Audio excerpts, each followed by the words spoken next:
Hey everyone, welcome to Press Room, a room where all are invited. If you've ever felt like you're wearing a dozen different hats, maybe one for that creative passion that just lights you up, another for that 9 to 5 that keeps things grounded, and perhaps a few more as you navigate the roller coaster of things like life, love, and maybe even the hopes and hurdles of building a family, then you're exactly at the right place. Press Room is where nothing is out of bounds, and you're all welcome to come and join the conversation. So come on in. Hi, my name is Priya, and I'm London born, and I'm multi-hyphenated in my career from real estate to pharma to entertainment reporter. Hi, I'm Rashmi Gill. I'm an ex-lawyer born in London, now living in New York City with 2 kids and a husband. I now run a photography company here in New York City, and I am embracing this silver crown of mine. And I'm Sonam, the girl with the green glasses, balancing a corporate job, a jewelry business, and really always on the quest for a new artistic experience. Girls, we're here. We're in the press room. I can't believe we're finally doing it. I'm so excited and so nervous. Yes. I know, because none of us have ever done this before. No. No, I have not. So None of us have. I hope people are listening. Thank you for listening. Thank you for listening. Yes. Yeah. I mean, we sit around all the time chatting bakwas. Certified yappers, hashtag. Say some stupid stuff. But then we're all from such different backgrounds Yeah. and different lives, our ages, where we live, where our sort of trajectory Upbringing. has been, Yeah. upbringing. And I just feel like not enough people have been talking about that real stuff. And we started talking about it and thinking, wow, if we're doing it, I bet there's other people out there Yeah. who are either feeling it, thinking of it, or feeling left alone and feeling like they're the only ones out there.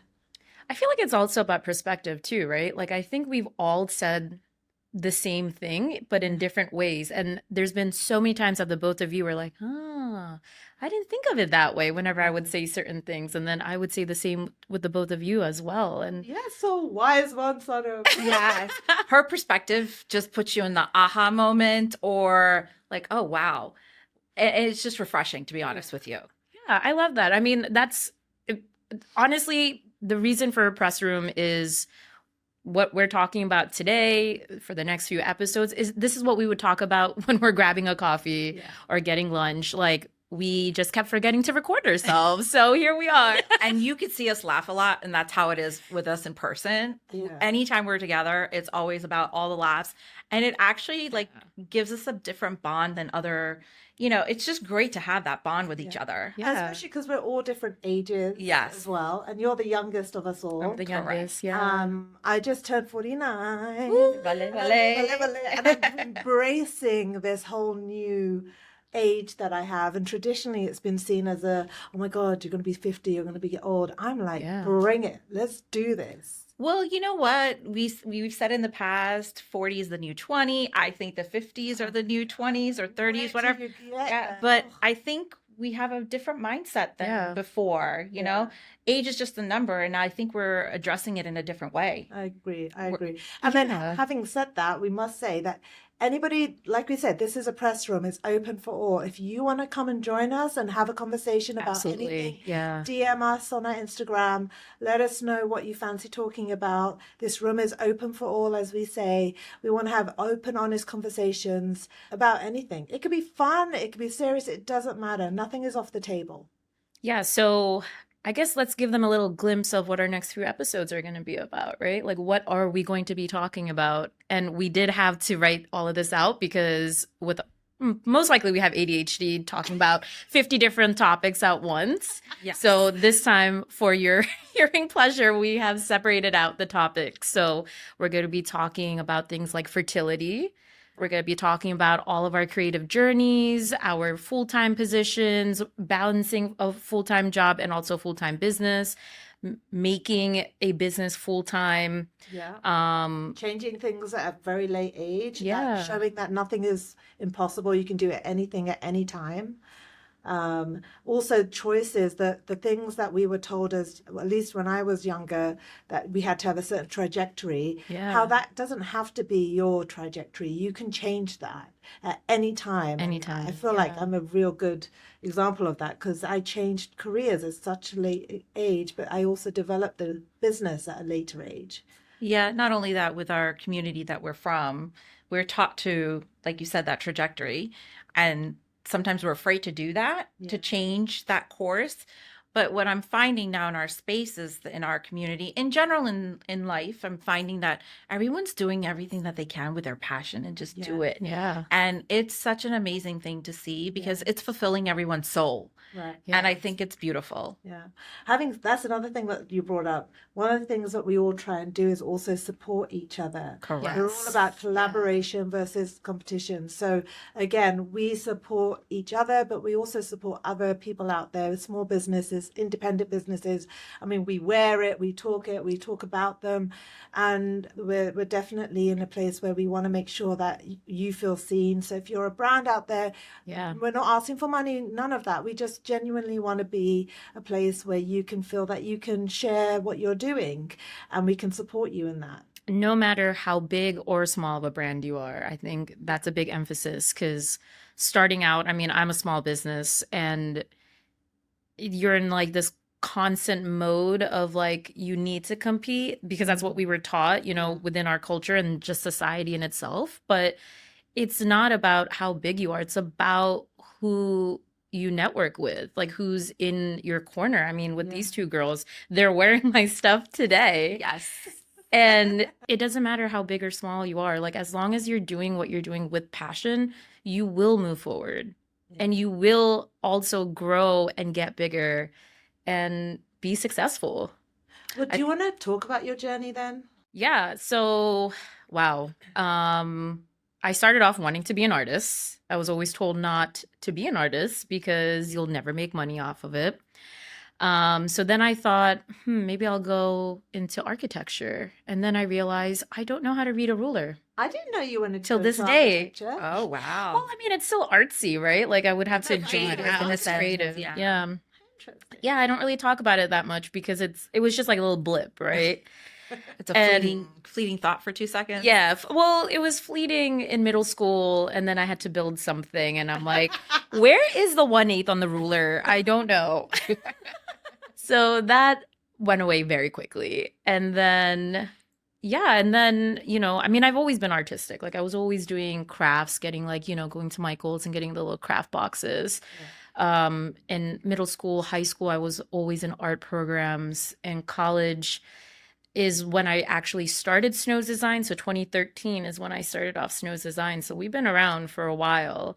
I've been doing a bunch of different things though. So it's not like right. Yeah. As in like selling wise, like I started off jewelry, like a different type. And then I was doing like bags and shirts. And the best part when I think about it is it was still on theme. It was like, even with my jewelry today being more South Asian centric, even back then, because I could not find my name on anything. So then I started making bags with my name. I was making shirts with my name. I was making other like trinkets with my name. And then social media was just on the rise. So then people saw that and they wanted their stuff. So then I got into weddings and making like bachelorette shirts and like boxes and stuff. And yeah, so like I was doing a bunch of different things. But yeah, I mean, Snow's is my full-time side business, but I work in finance. So that was more so, I guess, like what the parents wanted me to do. I mean, parents wanted me to go into medicine, you know, but I went into business. My entire family went into business. So then I went to business school, started my business during school, and then got into investment banking 6 months before I even graduated. And then, you know, Snow's Design was kind of on and off for the next few years. And then when the world was catapulting, I focused on my business again because I needed obviously a creative outlet. Yeah. And then I started getting back into jewelry again. And is that when you started concentrating on food? So at that time, actually, I was living in London. And in London, I started working with clay. the thing with clay is, as beautiful as it is, and it's very easy to like manipulate it, it's hard to recreate the same thing. Right. And I really wanted to do South Asian designs, you know, like jhumka styles and all that, but it was so hard to recreate the same design over and over and over again. So then I couldn't like sell, like I would have to take 50 million photos because they would all look very different, right? Then I moved back to the States. With the full-time job, we were still working from home. So I moved in with my parents for a year. And of course, my mom is cooking every single day. And I took one of her doklas and I put it up to my ear. And I was like, Mom, what do you think of this as an earring? And she's like, who would wear that? Me. Right? And there are people that are wearing it. Yeah. And then at that time, like, I mean, there wasn't a market for it, right? Or there was nothing on the market for it.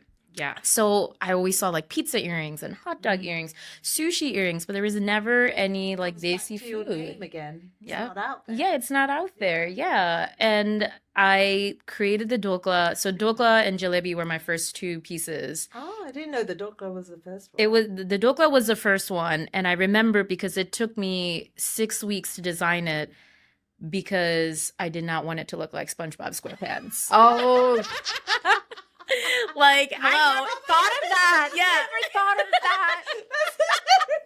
It's yellow. It's spongy. Just don't put eyes on it. Yeah. Well, and Just then put the pants on. Yeah. We're good. Yeah. Like a SpongeBob version of like dokla. No, but there is actually a brand, like a cartoonish South Asian brand that does like cartoon based off of food, and she has a dokla where she makes it look like SpongeBob, and it's hilarious. Yeah. That's so fun. Yeah. How are you finding the whole balancing business with a full-time job? I don't know. Are you managing to do it? I mean, I'm clearly managing. It's more so, okay, look, people always ask me that, right? Like, how are you doing all of this stuff? Because I've also recently moved to Philly from New York, and I made a promise to myself that once a month I will do something creative to enhance my creativity. Like, I want to do a different craft where I'm like, I can use that then potentially for my own jewelry, right? Like, I'm just trying to make my experience bigger to be better. And so I'm adding that. I'm still going into the office twice a week to New York. So I'm commuting into New York from Philly. And then I have the business doing pop-ups and stuff for it. How do I manage? It's all about time management. And when people are like, how do you do everything? Like, I wish I had the time for that. Well, you do. We all have 24 hours in a day. All of us share 24 hours in a day. It's all about time management on what you want to put time aside for, right? If you have children and they're finally down and you want to take that time to watch TV, then you're watching TV. That's pretty much when I get all my shit done. And you know this because I've texted you at like 9 o'clock going, right, now I finally have time to myself to do X, Y, Z. And I end up working late into the night.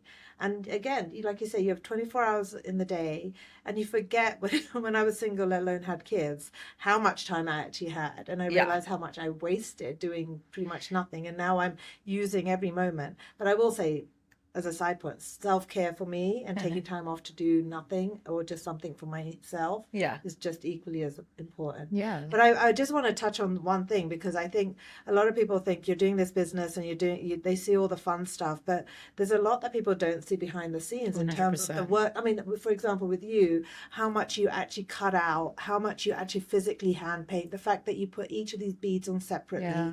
There's a lot of work that goes into it. Yeah. So people need to understand that there's a lot of work that goes into a lot of this jewelry, the investment into time. Clothing. I mean, this is all like hand embroidered. Exactly. Yeah. And then the artisans who actually make it. Now people are becoming much more conscious of how they're like Malicious is, having them made elsewhere in India by artisans, Dodake, all of these. Yeah. And I think when people start understanding the value that's been put into each piece, they will then value the piece itself and how much it costs. Yeah. Same with services as well. And going to time management, there's that formula 8-8-8. You want it's 8 for your work, 8 hours for yourself, and 8 hours to sleep. Whatever you want to do, you manage. I know. But there's that formula. So you make do with whatever time you can. Formula. I didn't know there was a formula. I heard it somewhere. I try. And that's how the time management comes in for me when it comes to what I'm doing. Why don't you go into what you do? Yeah. So I come from a family of scientists or medical background, doctors, engineers, things like that. So I was told I need to go into that route, right? So I thought I was going to do medicine myself. So opposite of my family being in business.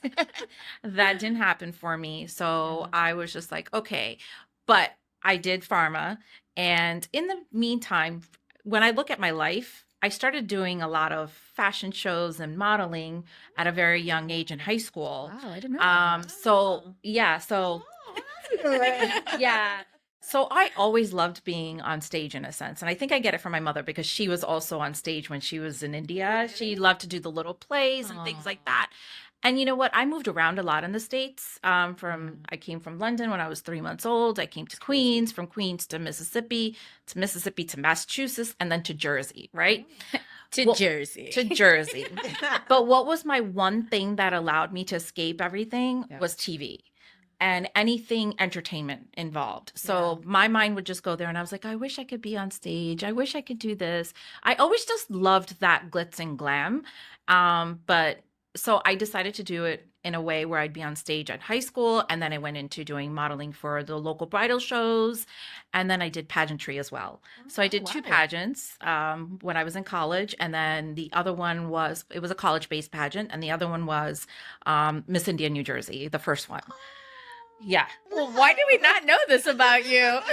I don't like emphasize on it. I don't publicize it. It's just like, it's part of your life. It's part of my life. It's part of you. It is a part of me. Yeah, for sure. But it's just like, you know what? I did it. I had fun. Yeah. I moved on. Do you know what I mean? Yeah. But it was something that I did, and I actually did it so proudly that I loved it. Was it something you wanted to do, or your parents wanted you to do? Yeah. Actually, it was something that I wanted to do. And your parents supportive? Actually, my mom was the biggest support system. She was like, you're going to wear this. You're going to wear that. This is what I want you to do your hair. This was all about. And I think I learned a lot from her. Yeah. So I think that's where my journey is, where I still do pharma. I do real estate, but I also do the entertainment reporting. So I like being there in front of the camera and being able to meet different people and talk to people, whether it is the local people or if it is, people that are at galas or red carpet events. Yeah. So I love doing that. It just allows me to be connected to people. So I've been finding such solace with that, and my soul is fulfilled in that sense. So that's my journey. So I love that. Before we segue to Rashmi, I think the biggest thing is people are like, oh, well, you're not a starving artist, so therefore you're not an artist, because I also have a full-time job. You also have a full-time job. Correct. And you're also juggling all these other careers as well, right? You can do it all. It's once again down to time management on how you want to manage it. And choices. Correct. And choices, yeah. And look, I think I could speak on behalf of 3 of us. Like, we are all blessed with what we have today. Yes, but also we work damn hard. No. We are blessed today, but to get to where we are today, we worked our booties off for sure. And we still do, yeah. And I think we need to acknowledge that nothing is easy. It all takes hard work and time and a lot of stress and actually I say stress. I don't get stressed. I don't like to get stressed or talk about stress. But there's a lot that's involved, like I say, that people don't see. Yeah. I think we're becoming more conscious that we want to show as much of that rawness as possible. And that's hard too, because social media, you see 10% of our lives, right? Not even 10%. And sometimes you only see the 10% of the fun things. Yeah. And like you say, I know the 3 of us try to put raw footage on there. I don't wear makeup all the time when I'm putting my, jewelry together. I'm not looking like this, making my jewelry, right? I want you to see who's behind the camera. It's literally me just waking up, hair in a bun, no makeup, green glasses. Well, that's why I did a post the other day, and literally I had part of me was crying. I think this was when I found out my IVF did one time. And I did a bunch of things about this is me and this is me and this. I cry and I laugh and I'm goofy and I'm this. Yeah. Yes. And I'm like, I am all these people. Yeah. And I have this, I have this love-hate relationship with social media where I see it as a tool to help with my business and get out there. But it's not for me to just go and show my everything. I don't put my children on there, for example. That's a choice, and that's choice. Yeah, as everyone has it. It's up to everyone what they want to do, but that's just my choice. But I still want to be authentic because that's part of who I am, and it always feels good that when people come up to me and say, "Oh, I love going onto your social media," because it feels like you, and it's, as a personal branding photographer, it's very important to me that what I put out there is also who I am as a person. So what you see is what you get. 100%. Makeup or not, it doesn't 100%. matter. That's the only difference. Like, this is not me during a normal day either. But at the same time, you need to be your authentic self, because it can be tiring after a while of being a certain person on social media, and then in person you're complete opposite. People won't trust you, they won't believe you, and then they'll come to think differently of you. Yeah, for me, people, they think that I have this big social life, but they don't realize what else I'm doing in life. They don't know that I'm in the pharma industry. They don't know that I've had this career for about 20 plus years. And when they see my life, they think I'm having a grand old time. But also with my social media, I just give bits and bits. I don't put everything, but it's my choice. As much as, like, I think I agree with not having children on there, because I don't have children yet. But when I have my nieces and nephews, I capture all these pictures of them, these moments. And there was a point where I did publicize it. And then, a couple of family members had said, I wouldn't want that. And I thought about it, and I was like, you know what? They were right. The children don't need to be exposed in that way. And you know what? I want to keep it private that way. So my family life is private as much as I can. But if I want to, I have that. I have that choice. It's a choice, 100%. To you, I mean, we should have a whole session on social media for sure. Oh, no, we are definitely going to. Let's segue back to you now, Rashmi. Let's talk about your career. So what am I? So what am I? Who am I? So yeah, similar to you guys. Well, although a little bit different. When I was growing up, both my parents are first immigrants to England. My dad was born in Kenya, Mum was born in India.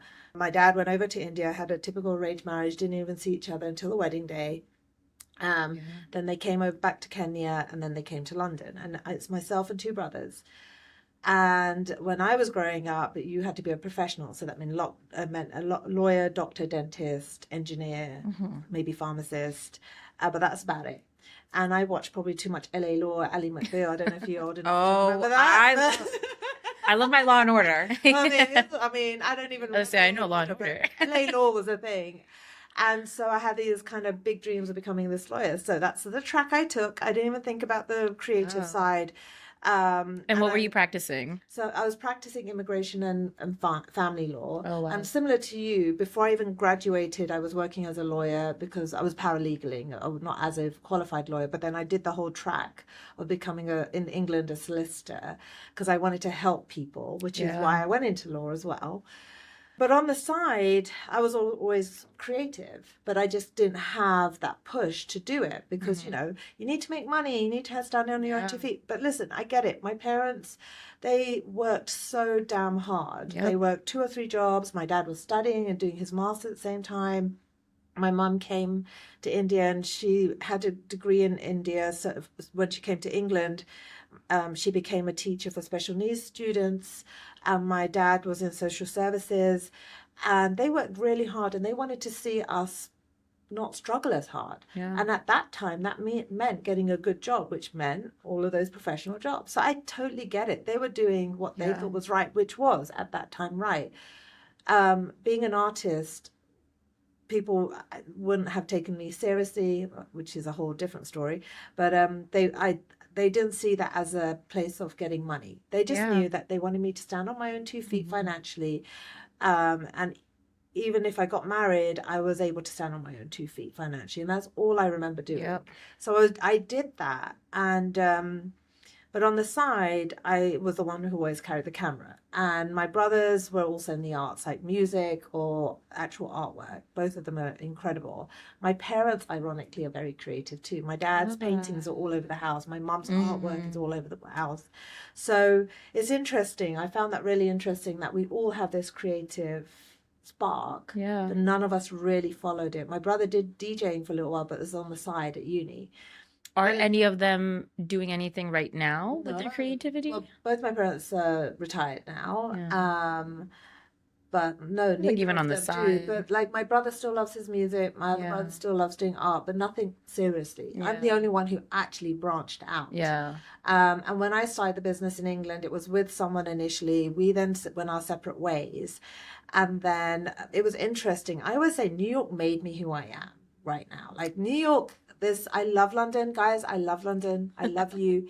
But New York has a special part in my heart because when I was in London, I didn't really know where I wanted to take the photography. I had no sort of track. I just learned photography. I learned lighting, posing, all the techniques, everything. But no one actually sat me down and said, Rashmi, you need to make money and this is how you do it. No one taught me business. No one sat me down and said, this is how you need to do it. And on top of that, I didn't know what I wanted to focus on. So pause. Yeah. I think between the three of us, we're all self-taught creatives. Correct. Right? I didn't take any classes for what I do today or any of the other stuff. I just started taking classes for things. And we're all self-taught. I mean, I went to school for it, but businesswomen as well. Yeah. Well, so I'm self-taught in the sense that I used to find people that I appreciated in terms of photography and go and take lighting from them, and then I went to a lot creating of a network. Yeah. And then, but it was when I came to New York that I came across Sue Bryce, who became mine and a bunch of other people's mentor, and she created a community about photography, just not techniques and things, but a self-value, which was super important for me because I was really bad at that. No one's gonna pay me for what I want, and I was really shitty at being able to ask for money. And then secondly, the business side, making the actual money. So that when that shift happened, I was like the angels had started singing to me, and that's when I felt like, right, this is where I need to go. And then personal branding happened because I love hearing people's stories. I love understanding where they've come from and where they want to go, and then I get to take their photos.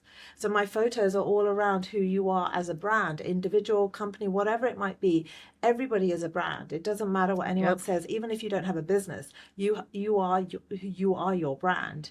So I get to do the best of that as well.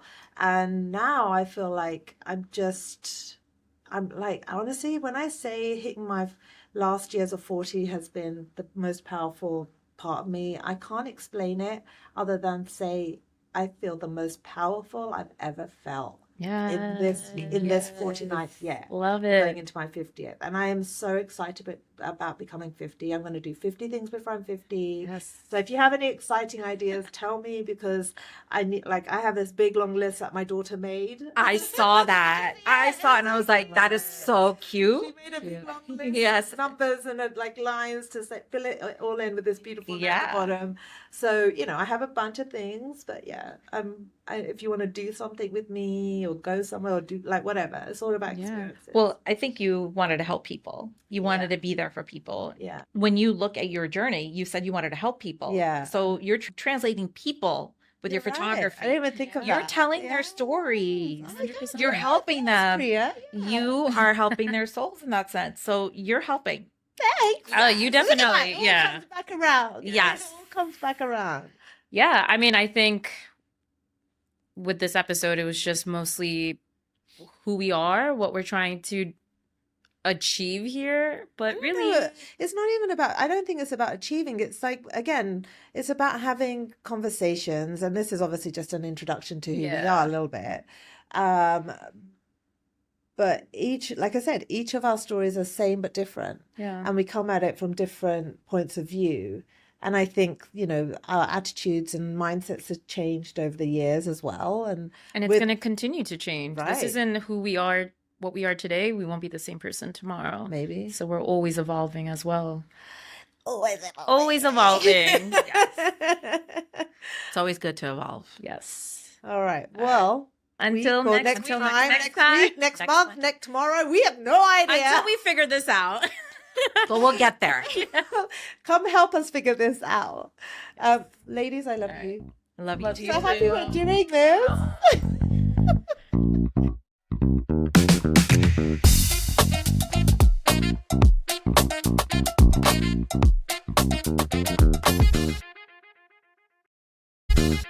remember that the content shared on this podcast reflects our personal experiences and perspectives.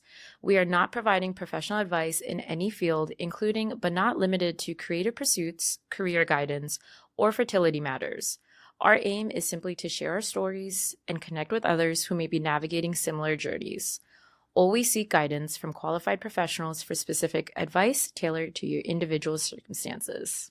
The information, opinions, and recommendations presented in this podcast are for general information only, and any reliance on the information provided in this podcast is done at your own risk. This podcast should not be considered professional advice.